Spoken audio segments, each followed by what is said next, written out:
Dr. Yetunde Adewale was 31 years old when she arrived at Sunrise Rest Home as its new psychiatric director. She had short locks and wore reading glasses that were perpetually sliding down her nose. She carried a battered notebook everywhere and had the deeply irritating habit of writing things down while people were still talking. She read Adaze's file on a Thursday afternoon in February 2013. She read it twice. Then she read it a third time, slowly, line by line, the way a lawyer reads a contract, looking for the fault lines.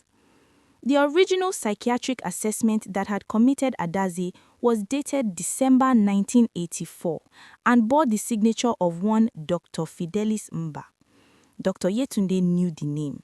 Dr. Mba had lost his medical license in 1998 after an unrelated corruption case involving falsified insurance documents.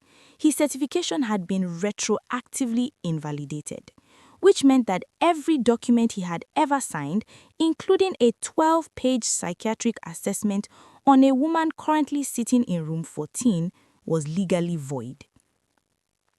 She walked to room 14. Adaze was sitting at the window, the yellow wrapper folded precisely across her lap, watching the leaves of the pawpaw tree in the courtyard move in the afternoon wind. She was 63 years old. Her hair was entirely white. Her face had the particular stillness of someone who has learned to live entirely inside their own thoughts. Dr. Yetunde sat across from her and said, without any preamble at all, "Tell me what happened to you." No one in 28 years had said those words. Adaze looked at this young woman with the sliding glasses and the battered notebook, and something in her face changed. Not dramatically, not with tears or trembling. It was the quiet change of a door being unlocked. She talked for 4 hours. She told Dr. Yetunde about the morning with the tomatoes. She told her about Mama Chisom on the compound floor. She told her about the 17 letters and the medication that made words come out like honey, and the yellow wrapper, and the Bible with the letters written in the margins. She talked calmly and in sequence, and she did not stumble, and she did not contradict herself. And when she was finished, she folded her hands in her lap and looked at Dr. Yetunde steadily. "I am not mentally ill," she said. "I have never been mentally ill. I would like to go home." Dr. Yetunde wrote for a long moment in her notebook. Then she looked up and said, "I know." The legal process took 11 months. The Human Rights Lawyers Association of Nigeria took the case pro bono. Dr. Fidelis Mba, now 68 and running a small pharmacy in Badagry, was located and deposed. His 1984 signature was confirmed as fraudulent. Mr. Adeyemi, the lawyer, who had been carrying the guilt for 28 years like a stone in his chest, gave a voluntary statement that lasted 3 hours. 3 nurses from the original admission had kept private records. On the 13th of January 2014, a federal high court judge in Lagos ruled that Adaze Okonkwo had been unlawfully detained, that the commitment order was fraudulent, and that she was to be immediately discharged and her legal identity restored. The court officer read the ruling in a room that held, among others, a 31-year-old doctor with sliding glasses and a battered notebook, who was crying in a way she was trying to hide, and an old woman in a church dress named Mama Chisom, who was 67 years old. Except she was not 67, she was 91, and she had kept her promise. She had kept her promise. Mama Chisom was holding the yellow wrapper. She had carried it from Mushin to the courtroom in a plastic bag, folded the way Adaze had always folded it. And when Adaze walked out of the courtroom into the January afternoon, Mama Chisom held it out with both hands. Adaze took it. She held it to her face for a long time. No one said anything. No one needed to. I know you've been enjoying my stories. Kindly support us by liking, commenting, sharing, and following us on our TikTok and YouTube. Let's get back to the story. Let us be honest about what Adaze had. She had her name back, a court order, a yellow wrapper, a borrowed suit for the press conference, and Mama Chisom. That turned out to be more than enough. The civil case against Ngozi began in March 2014 and lasted 14 months. It was the kind of case that filled newspaper front pages and became WhatsApp forwards and the subject of church sermons. Every major Lagos newspaper covered it. The Daily Trust ran a 6-part series titled The Stolen Daughter. BBC Africa ran a 20-minute feature. A British Nigerian journalist based in London wrote a piece that was reprinted in The Guardian and read by 300,000 people in a single weekend. The lead civil lawyer was a 44-year-old woman named Barrister Chidima Osei, who had not lost a case in 6 years and who took Adaize's matter at no fee because, as she said in an interview, "This is not a legal case. This is a historical correction. My fee will come from God." The civil case established that Ngozi had operated under a false identity for 30 years. Every contract she had signed, every property she had sold, every business decision she had made as Adaize Okonko was made under a fraudulent identity. The transport company, which Ngozi had sold in 2001 for a considerable sum, was traced. 2 of the Abuja properties had been sold, 2 remained. The Budilon house had been mortgaged and remortgaged. The investment had grown. The total amount recovered after legal costs and the court-ordered clawback from Ngozi's remaining assets was 38 million naira. Adaize did not collect a single kobo of it immediately. She put all of it under Barrister Chidima's management into a structured trust. Then she did the thing that surprised everyone who had been watching her story, expecting rage and retribution. She enrolled in the University of Lagos's adult education program and completed her bachelor's degree, the one she had been about to begin in 1985 when Ngozi had her committed at the age of 64. She graduated on a Saturday morning in November 2015. She wore a yellow scarf with her graduation gown. Mama Chisom was in the front row. She had been placed in a comfortable apartment in Lekki by then, paid for from Adaize's recovered funds, with a carer, a garden, and a view of the water. She cried the entire graduation ceremony. She cried loudly and without embarrassment, the way women who have survived many things cry when the right thing finally happens. The story did not stop there. The BBC Africa feature had been watched among the 300,000 people who saw the Guardian article by a human rights foundation based in The Hague that specifically funded legal reform advocacy in West Africa. They contacted Barrister Chidima in September 2014. They offered to fund a Lagos-based advocacy organization focused on psychiatric abuse and unlawful detention. They called it the Adaize Foundation. By 2018, the Adaize Foundation had opened offices in Lagos, Abuja, and Accra. By 2020, they had reviewed 412 cases of suspected unlawful psychiatric detention across Nigeria and secured the release of 61 patients. By 2022, Dr. Yetunde Adewale, who had left Sunrise Rest Home and joined the foundation as its medical director, had testified before the National Assembly on proposed reforms to Nigeria's Mental Health Act. And on Adaize's 73rd birthday, the young lawyers of the foundation, 11 of them, all women under 40, all of them who had heard about Adaize's story during their law school years and come to work for her, did something that had taken them 18 months to plan in secret. They had located the original Budilon house, which the courts had returned to Adaize's legal ownership, but which she had not yet decided what to do with. They had spent 8 months renovating it with the help of architects who donated their time, contractors who donated materials, friends who carried paint and tile and hope on weekends. They had repainted every room.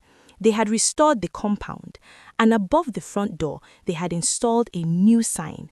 It read, Adaeze Okonkwo Foundation for Human Dignity, and below the sign in smaller letters, because everyone deserves to be believed. On the morning of the birthday, they blindfolded Adaeze and walked her through the compound gate. She knew the compound before she could see it. She knew it by the particular sound the gate made, a small metallic whisper she had not heard in 30 years, but that her body remembered. She stopped. She pulled the blindfold off herself. She stood in the compound and looked at the guava tree, still there, taller now, the same tree she had climbed at 6 years old, and looked at the new sign above the front door, and reached into the bag she carried everywhere and took out the yellow wrapper, and she held it in both hands. Her 11 young lawyers stood behind her in a row. No one spoke for a very long time. I know you've been enjoying my stories. Kindly support us by liking, commenting, sharing, and following us on our TikTok and YouTube. Let's get back to the story. Let us go back to Ngozi, because every story owes the audience the villain's other side. In the immediate years after she committed Adaeze, Ngozi had everything she had planned for. The Bodilon house, the transport company, the 4 properties, the accounts, the social standing. She attended Chief Emmanuel's former business partners' dinners as the heir of the Okonkwo estate, and no one questioned it, because grief makes people careful about questioning things. She married in 1987 a man named Obiora Nwosu, who was charming and ambitious, and, it would turn out, also a liar, which meant they understood each other well for a while and then understood each other too well. They had one son, Emeka, who was born in 1989 and whom Ngozi loved with the particular fierce devotion that guilty people pour into the one innocent thing in their life. The marriage ended in 1996. Obiora had been moving money from the estate accounts for 4 years and doing it badly.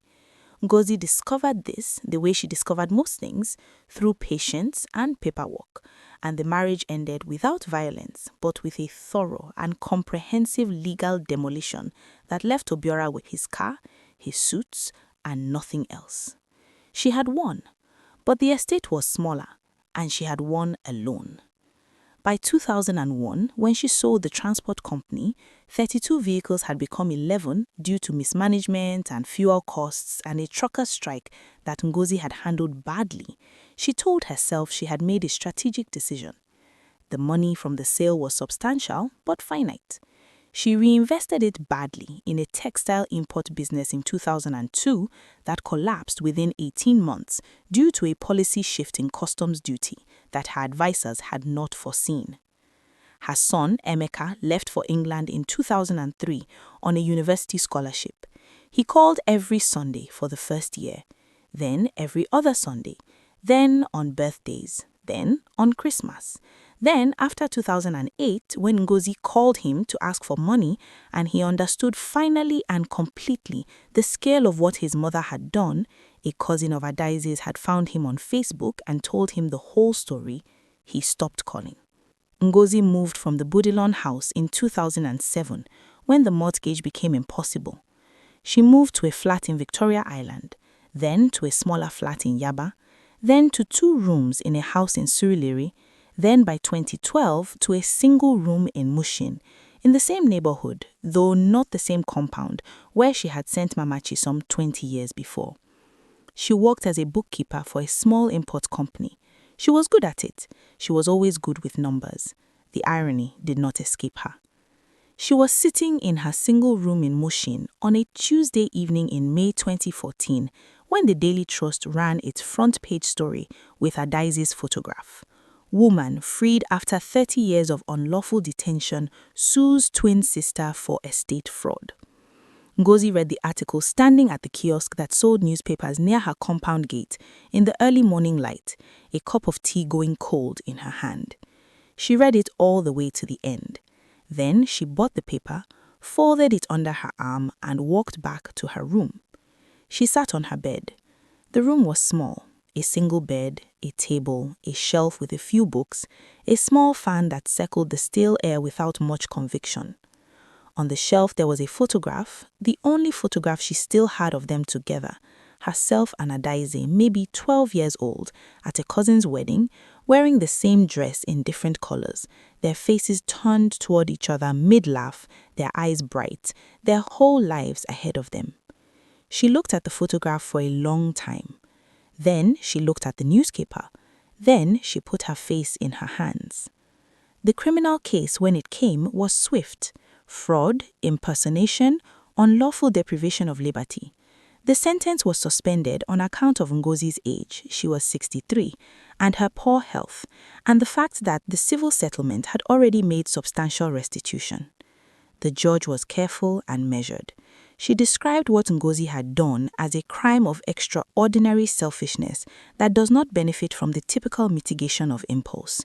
This was planned, sustained, and deliberate over decades. Ngozi received a 5-year suspended sentence and a fine she could not pay, which was adjusted against her remaining assets, which were minimal. Emeka did not come from England for the court proceedings. He sent a letter. It was 3 lines long. I know you've been enjoying my stories. Kindly support us by liking, commenting, sharing, and following us on our TikTok and YouTube.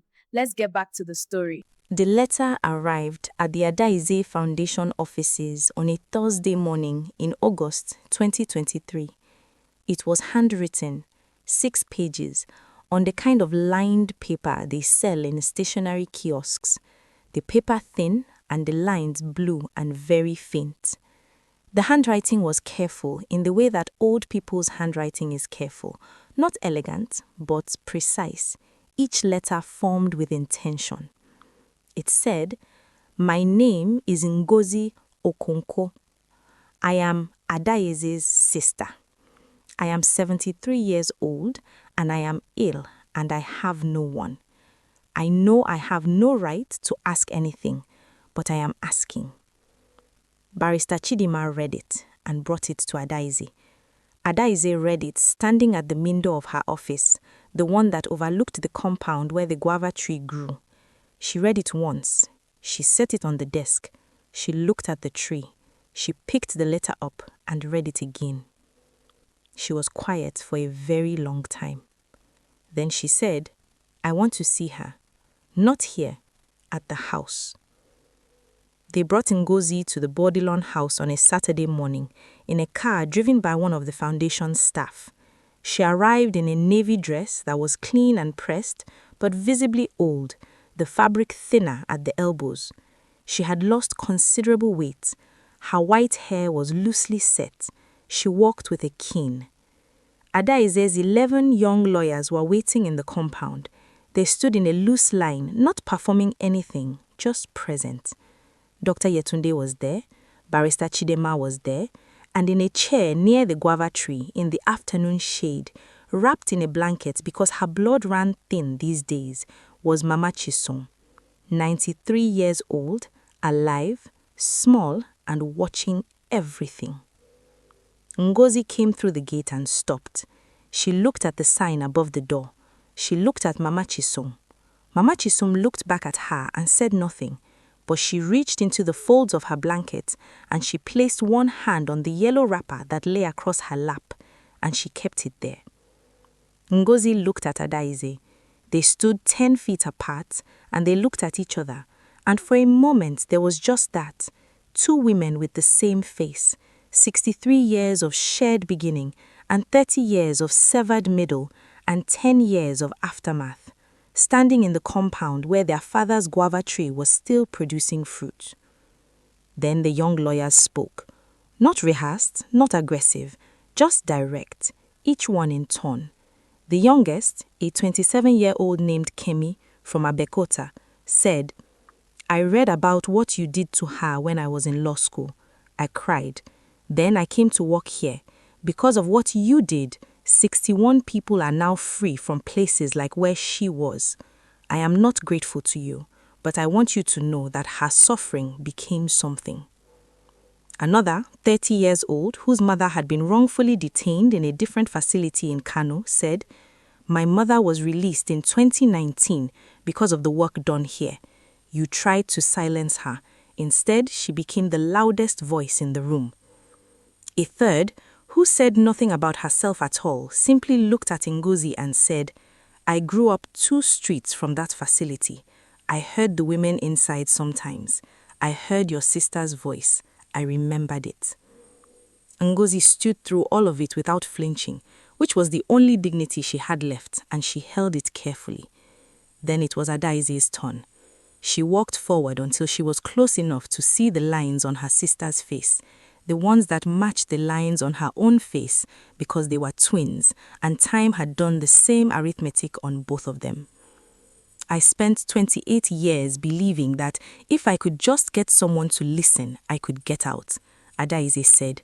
Her voice was calm, not warm, not yet, but not cold either, something more complex. And then I spent 10 years rebuilding, not because I owed you a rebuilt version of myself, but because I owed it to everyone else you would have done this to if I stayed broken. I don't forgive you because you deserve it. I forgive you because I am not going to carry what you did for the rest of my life. You can carry it. That's yours now.